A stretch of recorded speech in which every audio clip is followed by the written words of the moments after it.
Ethereum келечектеги чоң блокчейн, смарт контракт, DeFi, NFT'лер. Аны кылган Виталик Бутерин. Көздөрү ар дайым таң калгандай турат. Бирок сен билесиңби, Ethereum'дун башында башка бирөө дагы турган. Аны командадан чыгарып салышкан. Ал тарынган, анан өзүнүн блокчейнин түзүп койгон. Атын Cardano деген. Кээ бирөөлөр аны PDF менен иштеген проект дешет. Баштайлы. Бул Чарльз Хокинсон, мурда математика менен иштеген, азыр сүйлөгөндү жакшы көргөн блогер.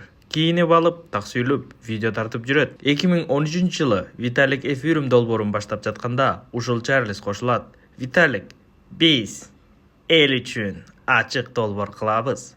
Хокинсон, жок. Бул бизнес болуш керек. Инвестор, пайда, акча. Эки башка көз караш, узакка чогуу иштей алышкан эмес.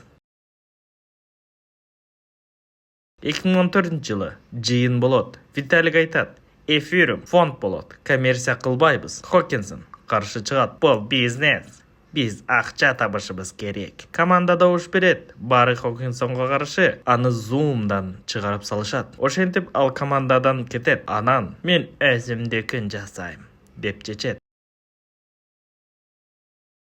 Хокинсон түзгөн жаңы проект Cardano деп аталат. Көрүнүшү абдан илимий, кагаз көп, доклад көп, презентация көп. Бирок 4 жыл бою колдонуучу система жок. Смарт контракттар кечигет, колдонуучулар аз, эсеп кысап көп, натыйжа аз. Кыскасы, акылдуу проект, бирок жай.